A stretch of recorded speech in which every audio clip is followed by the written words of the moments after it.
मेरे बच्चे, यह कोई साधारण संदेश नहीं है। यह वही क्षण है जब माँ दुर्गा स्वयं तुम्हारे सामने प्रकट होकर तुम्हें चेतावनी दे रही हैं। यदि यह शब्द तुम्हारी स्क्रीन पर चमक रहे हैं तो समझ लो किसी अदृश्य शक्ति ने तुम्हें यहाँ तक खींच लाया है। बहुत कम लोग होते हैं जो इस बुलावे को सुन पाते हैं, और जो सुन लेते हैं उनका जीवन आज के बाद पहले जैसा नहीं रहता। अब पीछे मत हटना, अब ध्यान से सुनना, क्योंकि माँ दुर्गा तुमसे स्वयं बात कर रही हैं। मेरे बच्चे, अंततः तुम आ ही गए। मुझे तुम्हारी ही प्रतीक्षा थी। आज जब तुम संघर्ष करते हुए मेरी वाणी सुनने यहाँ तक पहुंचे हो तो इसे कोई साधारण घटना मत समझना। मेरे इस द्वार तक हर कोई नहीं आ पाता। असंख्य लोग मार्ग में ही थक कर बैठ जाते हैं। बहुत से लोग आधी बात सुनकर ही लौट जाते हैं, और बहुत से लोग अपने भीतर के शोर में मेरी पुकार को दबा देते हैं। किंतु तुम यहाँ तक आए हो, इसका अर्थ है कि तुम्हारा भाग्य जागृति के द्वार पर खड़ा है। क्योंकि सुने वही पाता है, समझ वही पाता है, और स्वीकार वही कर पाता है जिसका उचित समय आ चुका होता है। मेरे बच्चे, मैं आज तुमसे यह नहीं कह रही कि तुम संसार में सबसे भिन्न हो, किंतु मैं यह अवश्य कह रही हूं कि तुम चुने हुए हो। चुने हुए इसलिए नहीं कि तुम सर्वश्रेष्ठ हो, अपितु इसलिए कि तुम झुक सके, तुम टूटकर भी बिखरने के बजाय जुड़ सके। तुमने पीड़ा सही और फिर भी मेरे चरणों तक चले आए। जो मनुष्य अपने अहंकार के साथ चलता है वह मेरी ध्वनि सुन ही नहीं पाता। जो मनुष्य अपने घावों और अपनी पीड़ा को मुझे सौंपने आता है वही वास्तव में मेरी शरण पाता है। आज मैं तुम्हें एक दृश्य दिखाती हूँ। कल्पना करो, एक अनंत मार्ग है। उस मार्ग पर हजारों लोग चल रहे हैं। कोई दौड़ रहा है, कोई गिर रहा है, कोई किसी को धक्का दे रहा है। सबको शीघ्रता है, सबको आगे निकलना है। किंतु उस भीड़ में कुछ लोग ऐसे हैं जो बार बार पीछे मुड़कर देखते हैं। उन्हें आभास होता है कि कुछ पीछे छूट रहा है। वही लोग अंत में मेरे द्वार तक पहुंचते हैं, क्योंकि उन्हें यह बोध हो जाता है कि जीवन केवल दौड़ नहीं है, जीवन तो समझ है। मेरे बच्चे, तुम भी उन्हीं में से एक हो। तुमने दौड़ लगाई, तुम गिरे, तुम उठे, तुम थके, और फिर तुमने रुक कर स्वयं से पूछा, आखिर मैं जा कहां रहा हूं? यही प्रश्न तुम्हें मेरे पास लाया है। यही प्रश्न तुम्हारे सौभाग्य का प्रथम द्वार है। मैं तुमसे एक गढ़ बात कहती हूँ। प्रत्येक मनुष्य का जीवन एक ग्रंथ है, किंतु हर मनुष्य उसे पढ़ नहीं पाता। कोई केवल आवरण देखकर निर्णय ले लेता है, तो कोई उसे बीच में ही छोड़ देता है। किंतु जिनके जीवन में बड़ा परिवर्तन लिखा होता है वे पूरी पुस्तक पढ़ते हैं, हर अध्याय, हर पंक्ति, हर विराम। और मेरे बच्चे, तुम उन विरले लोगों में से हो जो पूरी बात सुनने का धैर्य रखते हैं। यहाँ तक पहुंचना ही एकमात्र उद्देश्य नहीं है, यहाँ पहुंचकर समझना वास्तविक उद्देश्य है। मेरी बात सुनकर लौट जाना सरल है, किंतु मेरे वचनों को आचरण में उतारना वही कर पाता है जिसका सूर्योदय होने वाला हो। मैं तुमसे आज यह कहती हूँ कि तुम्हारे जीवन की रचना व्यर्थ नहीं हुई है। तुम्हारी सांसें अकारण नहीं चल रही है। तुम्हारे भीतर जो व्याकुलता है वो समस्या नहीं, वो संकेत है। संकेत इस बात का कि तुम साधारण जीवन के लिए नहीं बने। तुम केवल उधर भरने, दिन काटने और रात्रि व्यतीत करने के लिए इस धरा पर नहीं आए हो। तुम किसी विशेष उद्देश्य को जीने आए हो। बहुत लोग मुझसे मिलते हैं, पर बहुत कम लोग स्वयं से मिलते हैं, और जो स्वयं से मिल जाता है वही वास्तव में मुझसे मिल पाता है।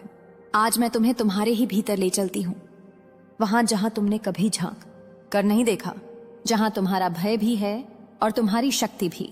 मेरे बच्चे, मैं जानती हूं तुम सोचते हो कि अन्य लोग तुमसे अधिक भाग्यशाली हैं। तुम देखते हो कि किसी को बिना परिश्रम सब प्राप्त हो रहा है, किसी को बिना संघर्ष सफलता मिल रही है। किंतु मैं तुमसे कहती हूं, जो शीघ्र मिलता है वो शीघ्र छीन भी जाता है। जो संघर्ष की अग्नि में तप कर मिलता है वही स्थायी होता है। तुम्हारे हिस्से का मार्ग लंबा है, क्योंकि तुम्हारे हिस्से की मंजिल बहुत गहरी है। अब एक और दृश्य देखो। एक विशाल पर्वत है, उसके शिखर पर वही पहुंचता है जो धीरे धीरे, जो दौड़ता है वो फिसल जाता है, जो धैर्य रखता है वही शिखर को स्पर्श करता है। मेरे बच्चे, तुम्हें उस शिखर के लिए चुना गया है, इसीलिए तुम्हारी चढ़ाई कठिन है। मैं तुम्हें यह भी बताती हूँ कि हर मनुष्य यहाँ तक नहीं पहुंच सकता, क्योंकि हर कोई सुनने को तत्पर नहीं होता। सुनने के लिए पात्र को खाली होना पड़ता है, अपने भीतर से व्यर्थ के विचारों का शोर हटाना पड़ता है, और तुमने वह किया है। तुमने अपने भीतर के कोलाहल को शांत किया है, तभी मेरी वाणी तुम तक पहुंच सकी है। आज जो तुम सुन रहे हो यह केवल शब्द नहीं है, यह बीज है। यह बीज तुम्हारे अंतर्मन में बोए जा रहे हैं। संभव है आज तुम सब कुछ पूरी तरह ना समझ पाओ, किंतु समय आने पर यही शब्द तुम्हारे जीवन में मंगलकारी घटनाएं बनकर घटित होंगे। मेरे बच्चे, सबसे पहले यह समझ लो कि मैं केवल तुमसे ही क्यों बात कर रही हूं। मैं हर किसी से नहीं बोलती। मेरी ध्वनि हर कान तक नहीं जाती। बहुत लोग मंदिर आते हैं, नाम जपते हैं, मन्नतें मांगते हैं, किंतु बहुत कम लोग सुनने की अवस्था में होते हैं। सुनने का अर्थ केवल कानों का प्रयोग नहीं है। सुनने का अर्थ है भीतर से रिक्त और ग्रहणशील होना। आज तुम भीतर से खाली हो, इसलिए मेरा संदेश तुम में समा रहा है। अब सुनो कि तुम्हें करना क्या है। सर्वप्रथम अपने भीतर के नकारात्मक शोर को बंद करो। तुम्हारा मन दिन रात बोलता रहता है, यह नहीं हुआ, वो नहीं हुआ, लोग आगे निकल गए, मैं पीछे रह गया। यह ध्वनि तुम्हारी नहीं है, यह तुम्हारे भय की ध्वनि है। जब तक यह शोर चलता रहेगा मेरी आवाज दब जाएगी। इसलिए प्रतिदिन कुछ समय मौन रहो। कोई मंत्र नहीं, कोई शब्द नहीं, केवल अपनी श्वास को आते जाते देखो। जब तुम यह करोगे तब पहली बार तुम मुझे स्पष्ट सुन सकोगे। अब मैं तुम्हें कर्म और भाग्य का संबंध समझाती हूँ। भाग्य पत्थर पर लिखा कोई अमित लेख नहीं है। भाग्य एक बहती हुई धारा है। हाँ, मेरे बच्चे बनते हैं, किंतु सुनो, पिछले कर्म बाधा होते हैं। दीवार नहीं, बाधा पार की जा सकती है, और बाधा पार वही करता है जो रुकता नहीं। मेरे साथ चलने का अर्थ क्या है? मेरे साथ चलने का अर्थ यह नहीं कि तुम संसार त्याग दो। मेरे साथ चलने का अर्थ है संसार में रहकर भी भय के दास ना बनो। मेरे साथ चलने का अर्थ है कर्म करो, किंतु परिणाम से मत डरो। मेरे साथ चलने का अर्थ है जब तुम अकेला अनुभव करो तब भी स्वयं को टूटा हुआ मत मानो। अब सुनो, तुम्हारे जीवन में एक ऐसा समय आएगा जब सब कुछ एक साथ बदलेगा, किंतु वो समय अकस्मात नहीं आता। वो समय तब आता है जब मनुष्य भीतर से तत्पर हो जाता है। आज मैं तुम्हें उसी के लिए तैयार कर रही हूं। मैं तुम्हें सचेत भी करती हूं। जब तुम्हारा समय बदलने लगेगा तब कुछ लोग तुम्हें रोकेंगे, कुछ लोग तुम्हारे आत्मविश्वास को अहंकार कहेंगे, कुछ लोग तुम्हारे मौन को दुर्बलता समझेंगे। उस समय मेरी यह बात स्मरण रखना जो तुम्हें समझ नहीं पाए, वे तुम्हारे मार्ग के न्यायाधीश नहीं है। मेरे बच्चे, अब मैं तुम्हें एक ऐसा सत्य बताने जा रही हूं जो बहुत कम लोग समझ पाते हैं। जीवन में सबसे बड़ा संघर्ष बाहर नहीं होता, सबसे बड़ा युद्ध भीतर होता है। बाहर की परिस्थितियां केवल दर्पण होती हैं। असली महायुद्ध तुम्हारे भीतर चलता है, तुम्हारे भय और तुम्हारे विश्वास के बीच, तुम्हारी पुरानी आदतों और तुम्हारे उच्च उद्देश्य के बीच, तुम्हारे पुराने संस्कारों और तुम्हारे नवजन्म के बीच। मैं जानती हूं तुम कई बार यह सोचते हो कि मैं सब कुछ सही कर रहा हूं, फिर भी ठहरा हुआ क्यों हूं? सुनो मेरे बच्चे, कई बार ठहराव दंड नहीं होता, वह दिशा परिवर्तन का संकेत होता है। जब वाहन गलत मार्ग पर होता है तो उसे रुकना पड़ता है। जब तुम सही मार्ग पर मुड़ते हो तभी गति प्राप्त होती है। इसीलिए अपनी रुकावटों को कोसो मत। उनसे पूछो तुम मुझे क्या सिखाने आई हो। अब मैं तुम्हें एक नई दृष्टि देती हूँ। हर मनुष्य के जीवन में 3 काल होते हैं। एक वो जिसे वह देख पाता है, दूसरा वो जिसे वह सुन पाता है, और तीसरा वो जिसे वह समझ पाता है। एक वो जिसे वो केवल सहता है, और एक वो जिसके लिए उसका सृजन हुआ है। अधिकांश लोग पहले 2 में ही जीवन व्यतीत कर देते हैं, किंतु तुम तीसरे के लिए बने हो। इसीलिए तुम्हारी यहाँ बेचैनी सामान्य नहीं है। यह तुम्हारे अंतरात्मा की पुकार है कि मैं इससे अधिक के लिए बना हूं। मेरे बच्चे, अब कर्म का एक नया अर्थ समझो। कर्म केवल कार्य करना नहीं है। कर्म है कठिन परिस्थिति में रहते हुए भी अपनी चेतना को गिरने ना देना। यदि तुम विपत्ति में भी ईमानदार रहते हो तो वह श्रेष्ठ कर्म है। यदि तुम अपमान में भी शांत रहते हो तो वह तपस्या है। यदि तुम एकांत में भी स्वयं को भटकने नहीं देते तो वह साधना है। मेरे बच्चे, यह कोई साधारण संदेश नहीं है।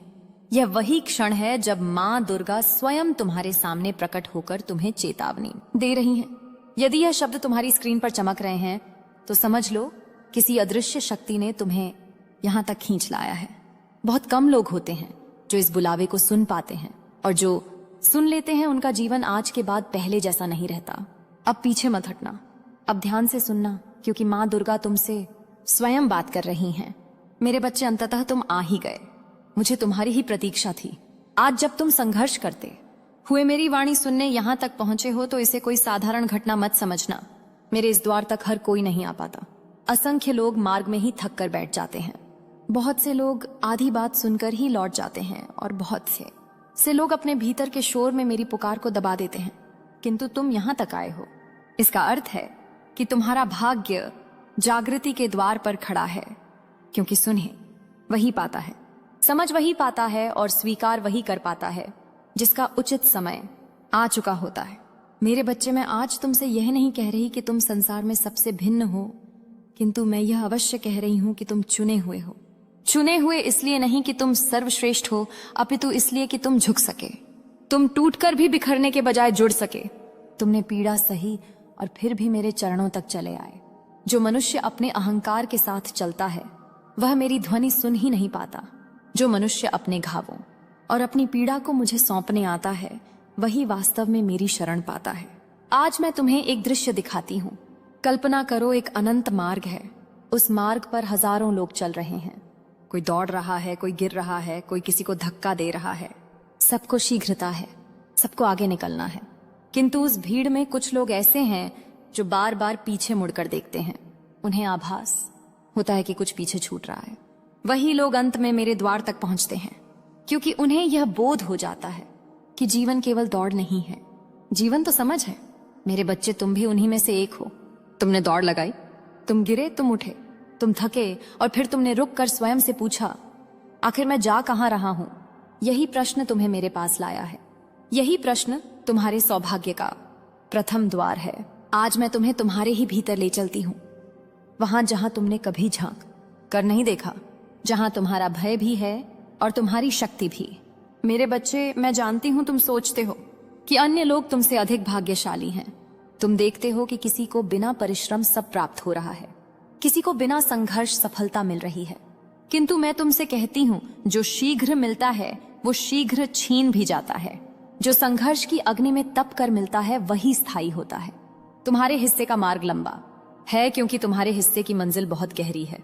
अब एक और दृश्य देखो। एक विशाल पर्वत है। उसके शिखर पर वही पहुंचता है जो धीरे धीरे, जो दौड़ता है वो फिसल जाता है, जो धैर्य रखता है वही शिखर को स्पर्श करता है। मेरे बच्चे, तुम्हें उस शिखर के लिए चुना गया है, इसीलिए तुम्हारी चढ़ाई कठिन है। मैं तुम्हें यह भी बताती हूँ कि हर मनुष्य यहाँ तक नहीं पहुंच सकता, क्योंकि हर कोई सुनने को तत्पर नहीं होता। सुनने के लिए पात्र को खाली होना पड़ता है, अपने भीतर से व्यर्थ के विचारों का शोर हटाना पड़ता है, और तुमने वह किया है। तुमने अपने भीतर के कोलाहल को शांत किया है, तभी मेरी वाणी तुम तक पहुंच सकी है। आज जो तुम सुन रहे हो यह केवल शब्द नहीं है, यह बीज है। यह बीज तुम्हारे अंतर्मन में बोए जा रहे हैं। संभव है आज तुम सब कुछ पूरी तरह ना समझ पाओ, किंतु समय आने पर यही शब्द तुम्हारे जीवन में मंगलकारी घटनाएं बनकर घटित होंगे। मेरे बच्चे, सबसे पहले यह समझ लो कि मैं केवल तुमसे ही क्यों बात कर रही हूं। मैं हर किसी से नहीं बोलती। मेरी ध्वनि हर कान तक नहीं जाती। बहुत लोग मंदिर आते हैं, नाम जपते हैं, मन्नतें मांगते हैं, किंतु बहुत कम लोग सुनने की अवस्था में होते हैं। सुनने का अर्थ केवल कानों का प्रयोग नहीं है। सुनने का अर्थ है भीतर से रिक्त और ग्रहणशील होना। आज तुम भीतर से खाली हो, इसलिए मेरा संदेश तुम में समा रहा है। अब सुनो कि तुम्हें करना क्या है। सर्वप्रथम अपने भीतर के नकारात्मक शोर को बंद करो। तुम्हारा मन दिन रात बोलता रहता है, यह नहीं हुआ, वो नहीं हुआ, लोग आगे निकल गए, मैं पीछे रह गया। यह ध्वनि तुम्हारी नहीं है, यह तुम्हारे भय की ध्वनि है। जब तक यह शोर चलता रहेगा मेरी आवाज दब जाएगी। इसलिए प्रतिदिन कुछ समय मौन रहो। कोई मंत्र नहीं, कोई शब्द नहीं, केवल अपनी श्वास को आते जाते देखो। जब तुम यह करोगे तब पहली बार तुम मुझे स्पष्ट सुन सकोगे। दूसरी बात, अपने कर्म को तुच्छ मत समझो। तुम सोचते हो कि तुम्हारा कार्य छोटा है, इससे क्या होगा? मेरे बच्चे, इस ब्रह्मांड में कोई भी कर्म छोटा नहीं होता। कर्म छोटा या बड़ा नहीं होता, उसके पीछे का अभाव छोटा या बड़ा होता है। यदि तुम पूरे समर्पण से एक छोटा कार्य भी करते हो तो वह ब्रह्मांड में एक विशाल सकारात्मक संकेत भेजता है। मैं स्वीकृत है। तुमसे कहती हूं, आज से जो भी करो उसे पूर्ण मनोयोग से करो। आधे मन से किया गया कर्म कभी फलित नहीं होता। तीसरी बात, तुलना करना त्याग दो। यह बहुत गहरी बात है। तुम दूसरों को देखकर अपने भाग्य का मूल्यांकन करते हो, यह सबसे बड़ा मायाजाल है। प्रत्येक आत्मा की यात्रा भिन्न है। कोई शीघ्र पहुंचता है, कोई विलंब से, किंतु जो विलंब से पहुंचता है वह अधिक गहराई तक पहुंचता है। यदि तुम दूसरों की गति देखकर अपनी चाल बदलोगे तो अपना मार्ग भटक जाओगे। अपनी गति अपने अंतर्मन से तय करो। अब मैं तुम्हें एक गूढ़ रहस्य बताती हूँ। बहुत लोग कहते हैं कि मैं परिश्रम करता हूँ फिर भी धन नहीं आता। मेरे बच्चे, धन केवल परिश्रम से नहीं आता। यदि तुम भीतर से अस्थिर हो यदि तुम्हारा मन बार बार भय में चला जाता है तो लक्ष्मी तुम्हारे पास टिक नहीं पाती। वैभव उसी के पास टिकता है जिसके भीतर स्थिरता होती है। इसलिए पहले भीतर की स्थिरता निर्मित करो, बाहर का वैभव स्वतः चला आएगा। अब सुनो, तुम्हें प्रतिदिन क्या करना है। प्रातः जागते ही स्वयं से यह मत पूछो कि आज क्या समस्या आएगी, अपितु उठकर यह उद्घोष करो, आज जो भी आएगा मैं उसे संभाल लूंगा। यह वाक्य छोटा है किंतु इसकी शक्ति अपार है। इससे तुम्हारे भीतर आत्मबल जागृत होता है। दिन में जो भी दायित्व मिले उसे टालो मत। टालना ऊर्जा को अवरुद्ध कर देता है। कार्य चाहे छोटा हो या बड़ा, उसे पूर्ण करो। अधूरा छोड़ा हुआ कार्य केवल बाहर ही नहीं, भीतर भी बोझ बन जाता है। संध्या के समय थोड़ा क्षण अपने लिए निकालो। उस समय यह मत सोचो कि तुम्हें क्या नहीं मिला, उस समय यह देखो कि आज तुमने क्या संभाला। कई बार जीवन हमें सफलता नहीं देता किंतु सामर्थ्य दे देता है, और सामर्थ्य सफलता से कहीं बड़ा उपहार है।